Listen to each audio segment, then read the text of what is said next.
Hello viewers, আসসালামু আলাইকুম। আমার পিছনে যে নদীটা দেখেছেন এটা হচ্ছে ব্রহ্মপুত্র নদী, আর এটা হচ্ছে চর পিছনে। ওটা ঈশ্বরগঞ্জ পড়ে গেছে, আর আমি যেখানে রয়েছে ওটা বাংলামারি ইউনিয়ন গরিবপুরে পড়ে গেছে। এখন বিষয় হলো, আমি একটু ভিডিও কিসের জন্য কথা আছে একটু দেখাই। নদী কী পরিমাণ ভাঙ্গে, মানুষের বসত বিটা ক্ষয়ক্ষতি কী পরিমাণ করে।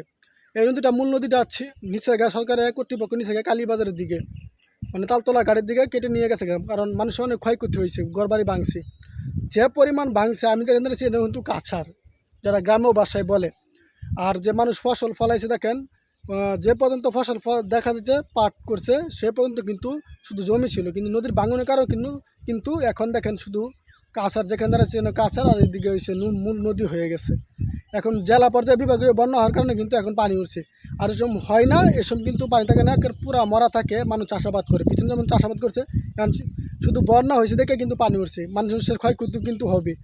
আর আগে কিন্তু নদী যেখানে চাষাবাদ করছে ওই পর্যন্ত জমি ছিল মানুষের, কিন্তু আস্তে আস্তে ভাঙতে ভাঙতে মানুষের বসতি ভাঙতে আজকে আমি যেখানে রয়েছি সেখানে। আর বাড়িঘরটি আমি দেখে আমার পিছনে, যেখান থেকে দেখেন এই পিছনেই এখানে গরু খাইতেছে, এই পিছনে বাড়িঘর আছে।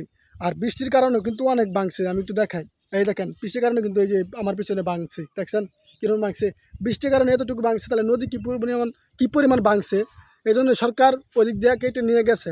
তারপরও মানুষ স্বস্তিতে নাই, কারণ বৃষ্টির কারণে কিন্তু নিচে যেহেতু বালি আছে, মানে ইঁদুরে যেসব ধান চাষ করে এসব কিন্তু তল দিয়ে গর্ত করে, বৃষ্টির পানি পড়তে পড়তে কিন্তু আবার এই ভাঙন সৃষ্টি হয়েছে, মানুষের কিন্তু জমি জমা ভাঙতেছে। আমাদের বাড়ি প্রায় কাছের দিকেই গেছে কেন নদী ভাঙতে ভাঙতে, এখন যে পর্যায়ে আইছে আর কি।